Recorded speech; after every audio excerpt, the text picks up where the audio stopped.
Continuamos hoy, amigo oyente, nuestro estudio de la primera epístola del apóstol Juan. En el primer versículo del primer capítulo entramos a una sección que hemos titulado Dios es luz. Eso cubre el primer capítulo hasta el versículo 2 del capítulo 2. Estamos aquí en la sección que hemos llamado el prólogo. Y vamos a leer otra vez hoy el primer versículo de este capítulo 1 de la primera epístola universal del apóstol Juan. Dice, lo que era desde el principio, lo que hemos oído, lo que hemos visto con nuestros ojos, lo que hemos contemplado y palparon nuestras manos tocante al verbo de vida. El principio al cual Juan se está refiriendo aquí es la encarnación, cuando el verbo se hizo carne. Él está hablando del Señor Jesucristo, por supuesto, cuando Él vino a esta tierra. Luego Él dice, lo que hemos oído. Juan aquí no está hablando en cuanto a su propia opinión o a su propia especulación. Él está hablando aquí en cuanto a algo que en realidad sucedió, que Él escuchó al Señor Jesucristo, y que cuando Él escuchó al Señor Jesucristo, Él escuchó a Dios. Él está hablando al hombre, y esto es Dios hablando al hombre. Él dice que no solo le había oído, sino que le había visto con sus propios ojos, que le había contemplado.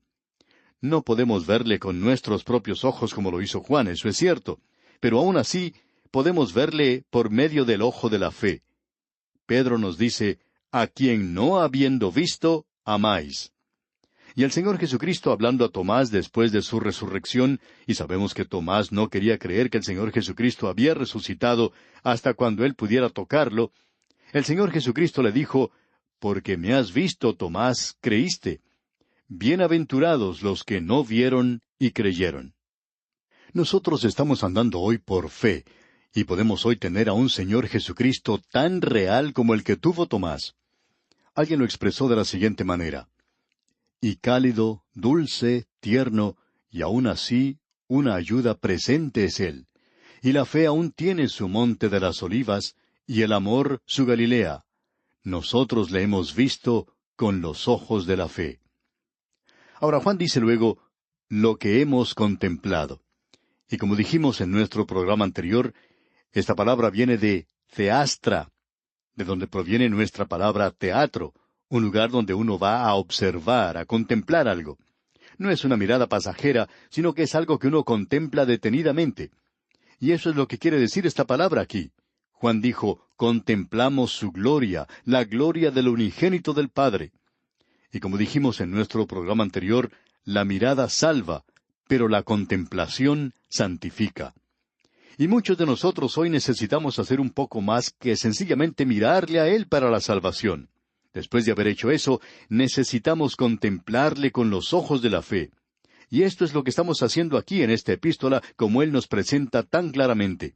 Luego dice Juan, y palparon nuestras manos. Nosotros le hemos tocado. Nuevamente queremos regresar a lo que dice allá el Evangelio según San Lucas, capítulo 24, versículo 39, donde dice, mirad mis manos y mis pies, que yo mismo soy. Palpad y ved, porque un espíritu no tiene carne ni hueso, como veis que yo tengo. El Señor Jesucristo aquí está hablando a los suyos después de su resurrección. El versículo 40 sigue diciendo, y diciendo esto, les mostró las manos y los pies. El doctor G. Campbell Morgan toma la posición de que cuando el Señor Jesucristo extendió sus manos a Tomás y a los otros que estaban allí, ellos se sintieron tan sobrecogidos por lo que estaba ocurriendo que no quisieron tocarle. Sencillamente se inclinaron en reverencia ante Él. Eso sería algo normal. Pero Juan nos presenta muy claramente esto aquí. Y esto es algo en lo cual no estamos de acuerdo con el doctor Morgan, y probablemente en algunos otros lugares también. Pero este es uno de los puntos en el que estamos seguros, ya que no quisiéramos estar en desacuerdo con una persona de su calibre, a no ser que haya razón para ello. Pero Juan nos está diciendo aquí, y palparon nuestras manos. Eso indica que Juan sabía lo que era reclinar su cabeza sobre el seno del Señor antes de su muerte y resurrección, y después de eso, Él tocó sus manos y podía notar las huellas de los clavos de que Él era el Verbo hecho carne, Dios manifestado en la carne. Después de la muerte del apóstol Pablo, alrededor del año 67 después de Cristo, se presentó en la iglesia una herejía. Se llama el gnosticismo. El gnosticismo es lo opuesto al agnosticismo. Hay muchos agnósticos hoy. Los encontramos en las universidades y fuera de ellas. Un hombre puede decir, bueno, yo soy un agnóstico, yo no sé. Bien, siempre pensamos en lo que Charles Spurgeon acostumbraba a decir en cuanto al agnóstico. Él decía, bueno, el agnóstico es una expresión griega por una latina que dice ignoramus. Cuando uno dice yo no creo en la Biblia porque soy un agnóstico, está diciendo en realidad no creo en la Biblia porque soy un ignorante. Eso es lo que decía Spurgeon. Ahora el agnóstico está diciendo yo no sé. Por el otro lado, el gnóstico está diciendo yo sí sé. El gnosticismo, como hemos dicho, fue un movimiento que comenzó después de la muerte del apóstol Pablo, y esta gente decía tener un conocimiento superior a cualquier otro creyente de ese entonces. Los demás creyentes eran personas sencillas, pero ellos eran súper santos. Y ellos conocían un poco más de lo que conocían los otros, sabían un poco más. Entre estos se encontraba uno llamado Serenus. Y la tradición dice que entre ellos también había un hombre llamado Cerentes, y que en cierta ocasión Juan fue a uno de esos baños públicos que había en la ciudad de Éfeso, y que allí se encontraba Cerentes en el agua, y que cuando Juan vio que él estaba allí, tomó sus ropas, se vistió rápidamente y salió de ese lugar, porque no quería tomar un baño cerca de ese hereje, cerca de ese gnóstico. Pues bien, el gnosticismo presentó algunas ideas bastante diferentes, lo que en realidad era una herejía. Una de las cosas que ellos decían era que en realidad el Señor Jesucristo era nada más que un hombre, que Él había nacido como cualquier otro hombre y que no había ninguna diferencia, pero que en su bautismo el Cristo bajó sobre Él, y que luego a su muerte, es decir, cuando Él fue clavado en la cruz, el Cristo le dejó. Esta era su interpretación. Ahora, así no es lo que Juan nos dice. El Verbo fue hecho carne. Es decir, que Juan nos presenta claramente en su Evangelio, y aquí también en esta epístola, y palparon nuestras manos tocante al Verbo de vida. Él está indicando que ellos le palparon a Él después de que había regresado de entre los muertos, y aún era un ser humano, que aún tenía carne y hueso. Juan dice, y palparon nuestras manos. Juan está diciendo aquí que él no está hablando en cuanto a algo teórico, que no está hablando en cuanto a algo que él oyó, sino que él dice aquí que esto es algo que él conocía y que quería compartir con usted. Él quería que usted conociera lo que él conocía. Y en el versículo 2 continúa diciendo Juan, porque la vida fue manifestada, y la hemos visto, y testificamos, y os anunciamos la vida eterna, la cual estaba con el Padre, y se nos manifestó. Una de las personas que se quieren pasar por demasiado inteligentes se presentó en cierta ocasión ante un pastor de una iglesia, después de su mensaje, y le dijo, «Usted ha hablado en cuanto a la vida eterna. ¿Qué es la vida eterna? Yo quisiera saber lo que es la vida eterna». Y el pastor le contestó mencionando este versículo, diciendo que Juan decía, «Porque la vida fue manifestada y la hemos visto, y testificamos, y os anunciamos la vida eterna, la cual estaba con el Padre, y se nos manifestó». Entonces el pastor le dijo, «La vida eterna de la cual habla Juan es el Verbo de vida, y no es ningún otro sino el mismo Señor Jesucristo, el Hijo de Dios, como se nos dice en el siguiente versículo. Y si usted quiere saber más en cuanto a la vida eterna, si usted quiere una definición, la vida eterna es una persona, y esa persona es Cristo. Esto es algo sencillo que cualquiera, aún usted puede comprender. Usted o tiene a Cristo o no tiene a Cristo. Usted confía en Cristo o no confía en Cristo. Y si usted confía en Cristo, entonces tiene vida eterna. Y si usted no confía en Cristo, pues usted no tiene vida eterna. Eso es la vida eterna. ¿Tiene usted la vida eterna? Y este hombre tuvo que volverse y salir de ese lugar sin dar una respuesta, y por su reacción, el pastor se dio cuenta que eso era evidencia de que él no tenía vida eterna, y que él no quería estudiar este asunto más profundamente. Él no quería ser obligado a tomar una decisión por Cristo. Ahora Juan va a decir algo aquí que es realmente maravilloso. Y esto es que usted y yo podemos tener hoy comunión con Dios. Hay la posibilidad de que un hombre tenga comunión con Dios. Y esa es una de las perspectivas más gloriosas que se nos ha presentado, el que usted y yo podamos tener comunión con Dios. Ahora en el versículo 3 leemos, «Lo que hemos visto y oído, eso os anunciamos, para que también vosotros tengáis comunión con nosotros. Y nuestra comunión verdaderamente es con el Padre y con su Hijo Jesucristo.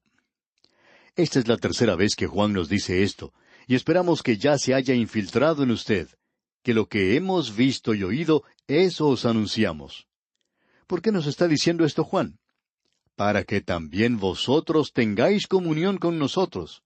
Los creyentes pueden tener comunión unos con otros.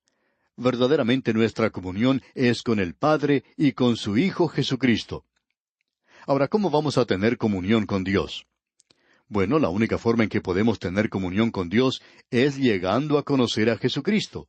Esa es la única manera de lograrla. Y esto nos presenta un dilema. Dios es santo. El hombre no lo es. Nosotros no somos personas santas. ¿Y cómo podemos tener entonces un puente sobre este vacío?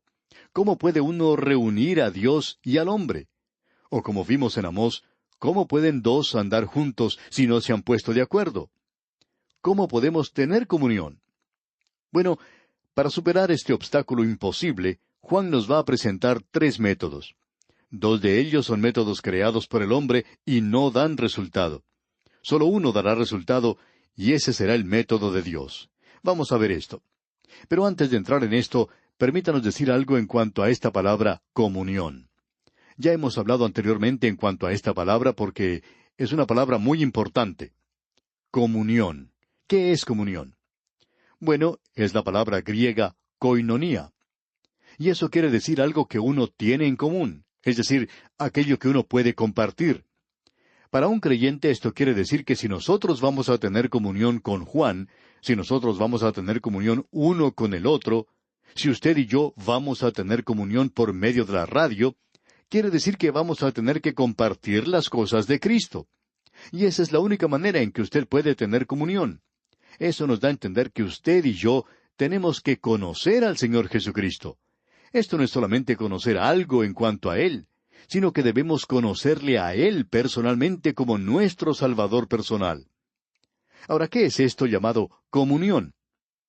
Bueno, permítame contarle una historia. Esta palabra se ha abusado mucho y solamente quiere decir ahora el ir a cenar juntos o a un banquete en la iglesia o darle palmaditas a uno en la espalda y preguntarle cómo se siente. Pero, amigo oyente, eso no es comunión. En algunos lugares hay clubes que se reúnen para, según ellos, tener comunión. En su mayoría lo forman hombres de negocios que se reúnen una vez por mes, invitan a algún orador y tienen una comida. A veces la comida no es muy buena, pero ellos dicen que se reúnen allí para pasar un buen rato, aunque la comida no sea muy apetecible. A veces invitan a un predicador para disertar durante ese banquete, pero como la gente solo quiere pasar un buen rato, ya sean creyentes o no lo sean, el predicador entonces no es muy popular. Esta gente no quiere en realidad oír la palabra de Dios. En algunos de estos lugares, el énfasis es indicado por un lema que dice comida, diversión, comunión. Bueno, como ya hemos dicho, la comida no es algo muy bueno. Y en cuanto a la diversión, esto consiste en chistes que ya han pasado de moda y no son muy divertidos. Pero, ¿qué podemos decir en cuanto a la comunión? Según podemos ver nosotros, esto consiste en que uno de ellos saluda a otro con una palmadita en la espalda y le dice, «Oye, Juan, ¿cómo marchan esos negocios?» Y Juan entonces responde que los negocios andan bien y le pregunta al otro a su vez cómo andan los negocios suyos. Y éste contesta que bien. Luego dice, «¿Cómo está su señora?» Y a esto llaman comunión. Y luego cantan juntos alguna canción. Amigo oyente, esta clase de reunión no nos entusiasma para nada, pero no lo criticamos porque no pertenecemos al circuito, digamos, del cuchillo y el tenedor. Pero ese es el resumen de esa clase de reunión. Eso no es comunión, amigo oyente. Tampoco es comunión cuando uno escucha un anuncio que se hace desde el púlpito, «Venga a nuestro banquete, vamos a tener una buena comida y tendremos comunión el uno con el otro». Bueno, ¿qué es lo que tienen? Se reúnen alrededor de la mesa, hablan el uno con el otro en cuanto a cualquier cosa, con la excepción de aquello que nos da comunión. Y eso quiere decir el reunirse alrededor de la persona de Jesucristo. Permítanos dar una ilustración en cuanto a un lugar donde esto se usa correctamente. Si uno visita la Universidad de Oxford, en Inglaterra, allí existe un colegio que se especializa en Shakespeare. Ahora supongamos que usted tenga interés en saber todo en cuanto a Shakespeare, quizá con el propósito de enseñar en cuanto a él más adelante. Pues entonces usted iría a Oxford y estudiaría en este colegio en particular que se especializa en esto. Ahora, cuando usted llega allí, usted toma asiento y puede observar que hay varios hombres rodeando una mesa, la cual está a cargo de un profesor. Y comienzan a hablar el uno con el otro, y uno puede escuchar que están hablando en cuanto a Shakespeare de una manera tal que uno no había oído antes. Por ejemplo, uno piensa que en la historia de Romeo y Julieta, que ella era la única muchacha con la cual él había salido, ya que Romeo había expresado en una ocasión que el sol nunca había contemplado a alguien como ella desde el principio del mundo. Pero él no estaba hablando allí en realidad en cuanto a Julieta, sino que estaba hablando de otra muchacha. Entonces uno pensaría, bueno, parece que hay mucho que aprender de la vida y escritos de Shakespeare, y yo no lo sé. Así es que usted comenzaría entonces a estudiar, y sacaría libros de la biblioteca, y atendería las clases, y después de haber pasado allí algún tiempo, quizá un par de años, se le nombra miembro de ese grupo, y entonces puede sentarse a la mesa con ellos y hablar en relación a los sonetos de Shakespeare.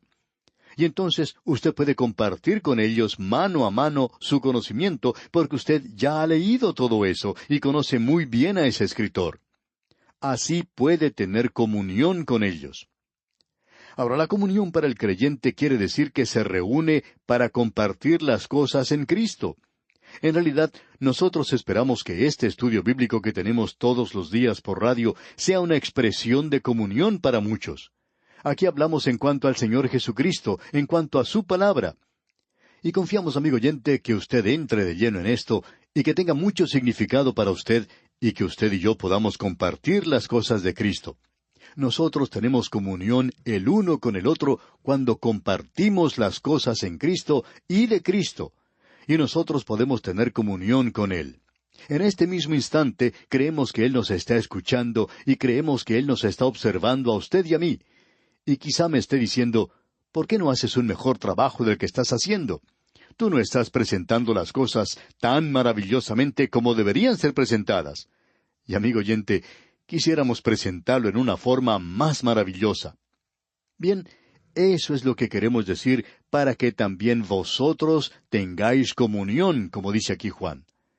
Y en el versículo 4 leemos, Estas cosas os escribimos para que vuestro gozo sea cumplido.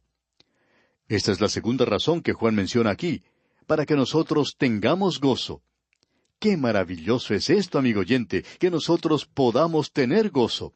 No solamente un poquito de gozo, sino mucho gozo.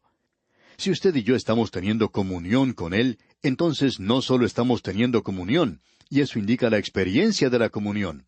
Esta palabra a veces indica un acto de comunión. El servicio de comunión, por ejemplo, en la iglesia, es un acto de comunión.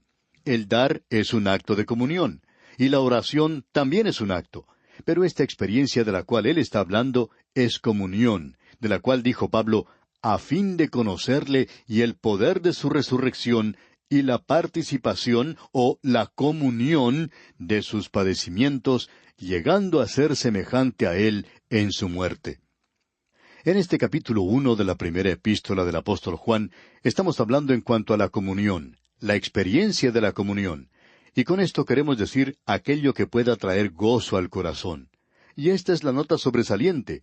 Ese es el objetivo final de la predicación a través de la convicción y del arrepentimiento, que la salvación pueda llegar al hombre y a la mujer y que pueda traer mucho gozo a sus corazones. Así ocurrió con el eunuco etíope. Él no fue de un lado para otro jactándose de que Felipe era un gran predicador. Él continuó su camino regocijándose. ¿Por qué?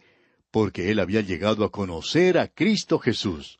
Amigo oyente, Él quiere que nosotros pasemos un buen rato en el presente. Y vamos a continuar con esto, Dios mediante, en nuestro próximo programa, y vamos a ver dos formas equivocadas por medio de las cuales el hombre trata de tener comunión con Dios.